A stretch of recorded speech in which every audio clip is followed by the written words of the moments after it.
Hello students, last video में हमने पढ़ा था फोर मोमेंटम कंप्लीट कर लिया था, है ना। फोर मोमेंटम के बारे में सारा कुछ कंप्लीट कर लिया था हमने। इक्वेशंस देखी थी हमने, उसका स्क्वायर हमने एक कांस्टेंट क्वांटिटी के इक्वल प्रूव कर दिया था। एनर्जी मास रिलेशन निकाल लिया था। इसके अलावा पार्टिकल्स का क्लासिफिकेशन कर लिया था और फोर मोमेंटम की मैंने क्या निकाली थी, ट्रांसफॉर्मेशन इक्वेशन पे निकाली थी। ठीक है, अब जो है हमारा टॉपिक वो है फोर फोर्स। ठीक है, क्या है फोर फोर्स, या फिर हम इसे कहते हैं चतुर्विम बल। ठीक है, और इसी में हम आगे निकालेंगे आपेक्षिकीय गति की समीकरण या रिलेटिविस्टिक इक्वेशन ऑफ मोशन। ठीक है, तो सबसे पहले आप फोर फोर्स पढ़ लीजिए, फिर मैं नेक्स्ट हेडिंग लगवा दूंगी आपेक्षिकीय गति की इक्वेशन समीकरणों में। ठीक है, फोर फोर्स, ठीक है, यानी कि हम इसे हिंदी में बोलते हैं चतुर्विम बल। अच्छा, एक मैं कॉमेंट्स देख रही थी अभी, उस पर तितिक्ष पता नहीं क्या कह रहा है। कोई इक्वेशन नंबर 10 है, मैंने देख ली भाई, वो इक्वेशन सही है ना, उसमें कोई इश्यू नहीं है। और वो यूँ पूछा था कि dx/dt का होल स्क्वायर और d2x/dt स्क्वायर, ये एक ही चीज़ें अलग अलग। अरे भाई, कंप्लीटली डिफरेंट है, ये इक्वल नहीं है। dx/dt का होल स्क्वायर, ये तो बेवकूफ़ाना क्वेश्चन है। तुम बीएससी फर्स्ट ईयर पढ़ चुके हो, आप सेकंड ईयर पढ़ रहे हो। फर्स्ट ईयर में तुम मैथमेटिक्स की पूरी अवकलन की किताब को पूरी को इतनी ढंग से कर चुके हो, आई थिंक। ठीक है, मुझे हालांकि ये इस क्वेश्चन को देखकर सुनकर लगता नहीं है कि आपने इक्वेशन पढ़ी होगी ढंग से, मैथमेटिकल अवकलन वाली इक्वेशन। तो डिफरेंशिएशन आप पढ़ चुके हो, तो ये बेवकूफ़ाना क्वेश्चन तो आना ही नहीं चाहिए कि ये दोनों इक्वल है या नहीं। अरे भाई, कंप्लीटली बिल्कुल गलत है ये दोनों इक्वेशन इक्वल नहीं है। dx/dt के होल स्क्वायर का मतलब है कि x का मैंने एक बार डिफरेंशिएशन करके जो आंसर आया उसको मैंने स्क्वायर कर दिया। लेकिन d2x/dt स्क्वायर का मतलब है कि x का ही मैंने दो बार डिफरेंशिएशन किया। किसी वेरिएबल का दो बार डिफरेंशिएशन करना और उसका एक बार डिफरेंशिएशन करके स्क्वायर करना, they both are completely different to each other. समझ में आ गई बात आपको? तो ये तो ऐसे क्वेश्चन मत पूछा करो भाई। ठीक है, फोर फोर्स, चतुर्विम बल। चले, चतुर्विम बल से क्या लेना देना है आपका, वो सुनिए। बल जो है वो तो बल होता है, बल बराबर तो F = m में होता है, यानी कि संवेग परिवर्तन की दर। हम पहले से पढ़ चुके हैं। न्यूटन की जो सेकंड इक्वेशन है आपकी मोशन की, वो है आपकी यही कहलाती है चतुर्विम बल। वहीं से निकल करके मतलब बल वहीं से निकल करके आता है, फोर्स।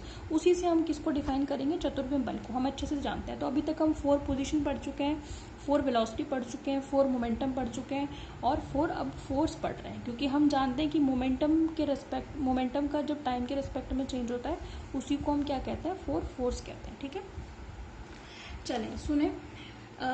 जो change in four force with respect to proper time interval is said to be four force. ठीक है, तो फोर मोमेंटम में अगर आप चेंज करोगे with respect to proper time interval, तो वो किसको बताएगा, फोर फोर्स कहलाएगा। ठीक है, तो पहले डिफाइन कर देते हैं इसको।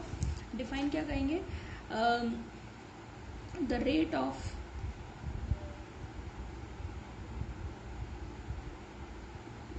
रेट मत कहो, चेंज कह दो। The change of four momentum with respect to proper time interval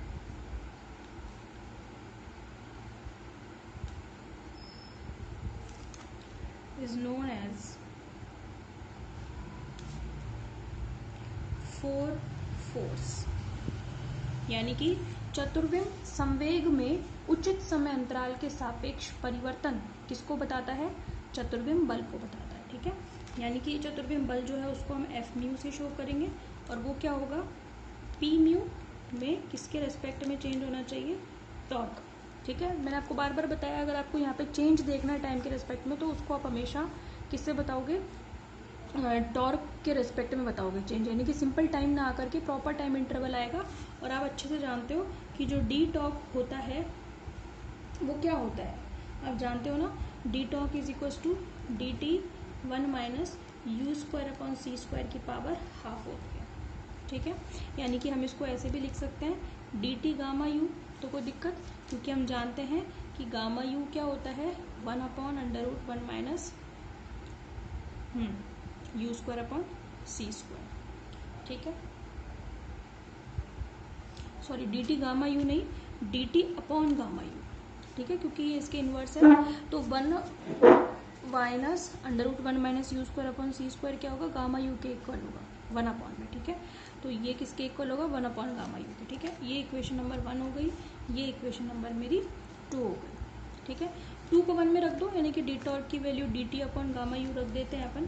तो मेरे पास क्या आएगा, 2 को आप 1 में रख दो तो एफ म्यू आएगा आपके पास D P mu upon D टॉर्क का मतलब डी टी और गामा यू। भाई ये यू है और ये म्यू है ना। यू का मतलब तो ये है कि यहाँ पर ये जो वेलोसिटी है वो यू है, इनिशियल वेलोसिटी है, और म्यू का मतलब इसमें 4 कंपोनेंट्स है, 1 2 3 4 हम जानते हैं। समझ में आ गई बात आपको। तो हम क्या कर सकते हैं, on the basis of equation number 3 we can calculate the components of force. ठीक है, सारे कंपोनेंट्स निकाल सकते हैं। Therefore components of 4 force. ठीक है, देखें कंपोनेंट्स कैसे निकलेंगे फोर्स के।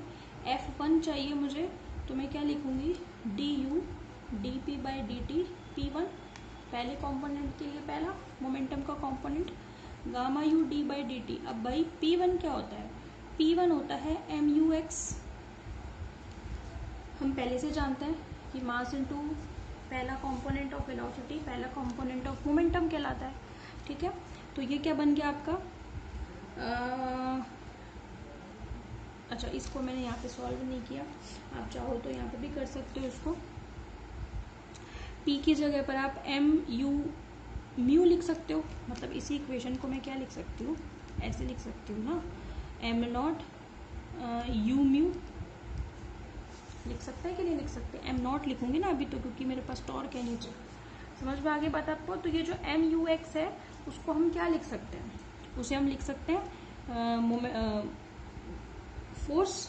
भाई ये मोमेंटम है तो मोमेंटम के टाइम के रेस्पेक्ट में चेंज होगा वो फोर्स कहलाएगा, तो हम इसको गामा यू FX लिख सकते हैं। ठीक है, हालांकि हम वो यहाँ पे भी लिख सकते थे डायरेक्ट, लेकिन ये एक बार हमने बता दिया कि ये MUX होता है। ठीक है, तो ये इक्वेशन नंबर 4 हो गई।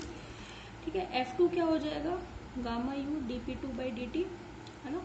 तो आप इसमें बता दो d by D T MUY, और ये क्या कहलाता है, gamma you FY।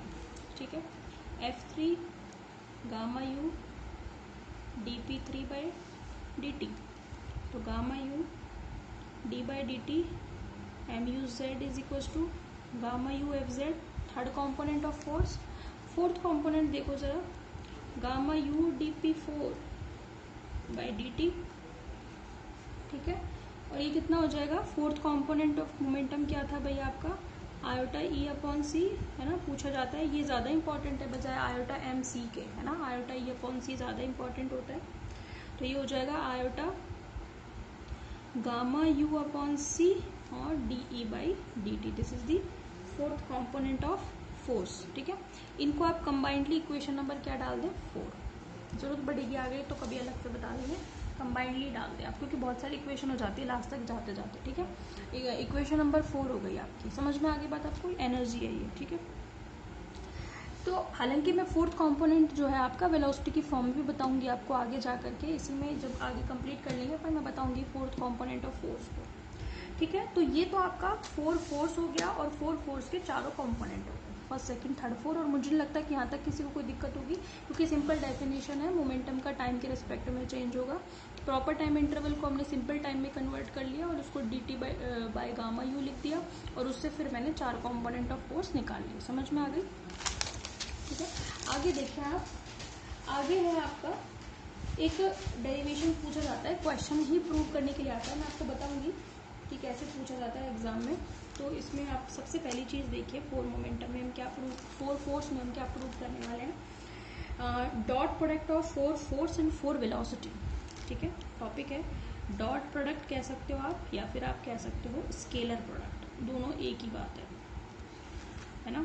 Scalar product यानी कि अदिश गुणन, scalar product of 4 force and 4 velocity. ठीक है, यानी कि चतुर्विम बल और चतुर्विम वेग का अदिश गुणनफल किसके बराबर आता है, ये हमें सिद्ध करना है। इससे बहुत ही इंपॉर्टेंट रिजल्ट मिलेगा और वो फिर वैसे का वैसा एग्जाम में पूछा जाता है क्वेश्चन की फॉर्म में, ठीक है। तो उसको देखना आप ध्यान से, मतलब मुझे बताना है कि मुझे फाइंड आउट करना है कि क्या क्या यू म्यू और एफ म्यू यानी कि चतुर्विम, यू म्यू तो क्या है चतुर्विम वेग और एफ म्यू क्या है चतुर्विम बल, इन दोनों का डॉट प्रोडक्ट किसके इक्वल आता है। समझ में आ गई बात आपको। तो सबसे पहले इन दोनों का डॉट प्रोडक्ट प्रूव करना है, तो डेफिनेशन भी इन्हीं दोनों की काम आएगी और डेरिवेशन वहीं से स्टार्ट होगा, ठीक है। तो सबसे पहले हम अभी हमने पढ़ा है चतुर्विम बल क्या होता है, since F mu is equal to क्या होता है D P mu upon D top, है ना। और इसी को हम कहते हैं डी बाई डी टॉप को, पी म्यू को क्या कहते हैं M naught gamma M naught U mu, अभी भी बताया था मैंने, इक्वेशन नंबर 1 यही थी हमारी। अगर मैं क्या करूँ, ये इक्वेशन नंबर 1 हो गई, इसको मैं क्या करूँ 1 मत डालो, उसी में कंटिन्यू कर रहे हैं ना अपन, तो 4 के बाद आप इसे नहीं, चलो इसे इस डेरिवेशन की फर्स्ट इक्वेशन मान लेते हैं ना, फिर कंफ्यूजन क्रिएट होगा, ठीक है। मुझे क्या करना है एफ म्यू तो आ गया, मैं इसका दोनों साइड पे डॉट प्रोडक्ट ले लूँ यू म्यू से। हालांकि फर्क नहीं पड़ेगा कि आप लेफ्ट हैंड साइड से ले रहे हो या राइट हैंड साइड से ले रहे हो, पर इक्वेशन क्योंकि मैं लेफ्ट से दिखा चुकी हूँ पहले यू म्यू को, तो आप डॉट प्रोडक्ट भी एफ म्यू का लेफ्ट से ले लीजिए, बिकॉज हम जानते हैं कि डॉट प्रोडक्ट क्रम विनिमय नियम का पालन करता है ना, कम्यूटेटिव होता है। अगर आप you mu dot F mu लिखते हो या F mu dot U mu लिखते हो तो कोई फर्क नहीं पड़ता, बट क्रॉस प्रोडक्ट यानी कि वेक्टर प्रोडक्ट में फर्क पड़ता है उस चीज का, पता है ना आप सभी को ये। तो मैं क्या कर रही हूँ taking dot product with U mu of equation 1 and equation 1 on both side, ठीक है। Taking dot product of equation 1 with U mu on both sides, दोनों ही साइड लेंगे अदरवाइज इक्वेशन अनबैलेंस हो जाएगी हमारी। तो क्या हो जाएगा you mu dot F mu is equal to U mu D by D top M naught U mu. समझ में आ गई बात आपको, ठीक है। अब लो जरा आगे, इसको आगे कंटिन्यू करो you mu dot F mu, ठीक है। डिफरेंशिएट करेंगे इसको अपन, ठीक है, टॉर्क के रिस्पेक्ट में डिफरेंशिएशन है, ये ध्यान रखना आप, ठीक है। तो पहले तो यू म्यू को बाहर ले लो, तो बाहर यू म्यू स्क्वायर हो जाएगा और डिफरेंशिएशन किसका हो जाएगा एम नॉट का, ठीक है, प्लस फिर क्या करेंगे एम नॉट को बाहर ले लो, एम नॉट यू म्यू बाहर आ जाएगा और डिफरेंशिएशन किसका हो जाएगा यू म्यू का। समझ में आ गई बात आपको। अब देखें आगे U mu dot F mu is equal to U mu square, ये ऐसे का ऐसा रहेगा, अभी इसको नहीं छेड़ेंगे हम। इसको देखो, इसको हम क्या लिख सकते हैं, क्या मैं इसे ऐसे लिख दूँ half M naught D by D top और इसको मैं यू म्यू स्क्वायर, देखो ना यू म्यू स्क्वायर का अगर आप डिफरेंशिएशन करोगे और उसको हाफ से डिवाइड करोगे तो यही आएगा, मानते हो ये वाली बात। तो देखो यू म्यू का क्या होगा 2 यू म्यू और D you mu by D torque, 2 से 2 कैंसिल हो जाएगा, यही आएगा, ठीक है। इतना तो कॉमन सेंस अब आप में है, इसको कर सकते हो आप, ठीक है। अब ये देखो आप इसको, मैं क्या ले रही हूँ दोनों साइड समीशन कर रही हूँ, ठीक है, समीशन ले रही हूँ यानी कि summation U mu dot F mu, क्योंकि 4 कॉम्पोनेंट्स हैं इसमें, तो हमारे पास क्या आ जाएगा D M naught by D टॉर्क, तो ठीक है, समीशन किसका हो जाएगा यू म्यू स्क्वायर का plus half M naught D by D tau summation of u mu square. इन सब इनका समेशन लेने से कोई फायदा है क्या, कोई फायदा नहीं है भाई, इनका तो हम जानते हैं समेशन यू म्यू स्क्वायर किसके बराबर होता है, ये तो हम ऑलरेडी जानते हैं, ठीक है।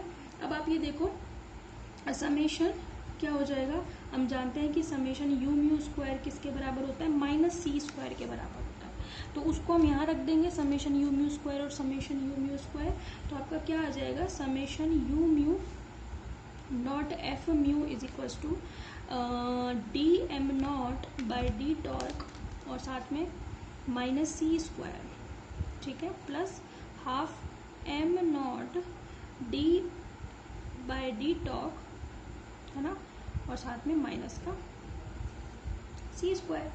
सही बात है ये। अब देखो ना ये कांस्टेंट क्वांटिटी है, ये एम नॉट भी कांस्टेंट है, ठीक है, विराम द्रव्यमान और उसकी तुल्य ऊर्जा, आप चाहो तो एम नॉट को अंदर लेके जा सकते हो, कांस्टेंट क्वांटिटी होती है, सभी निर्देश तंत्रों में जड़त्व में कांस्टेंट रहती है, तो इनके डिफरेंशिएशन 0 है, तो हम क्या कह देंगे since rest mass and rest mass energy, भाई एम नॉट को अंदर लेके जाओगे तो M naught C square rest mass energy है, and rest mass energy are always constant in inertial frame of references, therefore इनके जो डिफरेंशिएशन है वो क्या होंगे, zero. M naught C square is equal to zero. तो आपका क्या आ गया, summation U mu dot F mu जो है वो जीरो के बराबर आ गया, या आप यूँ कह सकते हो कि U mu dot F mu का जो डॉट प्रोडक्ट है वो किसके बराबर है, जीरो के। इसका मतलब क्या मैं ये कह दूं कि U mu is perpendicular to F mu होता है, यही पूछा जाता है। हमें पता है कि अगर किन्हीं दो सदिशों का डॉट प्रोडक्ट जीरो हो तो वो परपेंडिकुलर होते हैं टू ईच अदर। परपेंडिकुलर क्यों होते हैं, क्योंकि ए डॉट बी खोलते हो तो ए बी कॉस थीटा आता है और कॉस 90 की वैल्यू जीरो होती है, ठीक है, इसलिए ये परपेंडिकुलर होंगे एक दूसरे के। समझ में आ गए। तो यही पूछा जाता है, सिद्ध कीजिए कि चतुर्विम बल और चतुर्विम वेग परस्पर लंबवत होते हैं, तो वो आपसे ये डेरिवेशन पूछ रहा है। समझ में आ गए। तो यहाँ से हम कह देंगे कि therefore dot product of 4 velocity and 4 force is always zero, और we can say that 4 velocity and 4 force are always perpendicular to each other. समझ में आ गई। तो ये आपका 4 फोर्स का फर्स्ट टॉपिक खत्म हो गया। 4 फोर्स भी हमने समझा दिया कि क्या होता है, कंपोनेंट्स भी निकाल दिया। In our next video we will discuss about the fourth component of 4 force, यानी कि F4 को हम और दूसरी फॉर्म में निकालेंगे, ठीक है। Okay, thank you.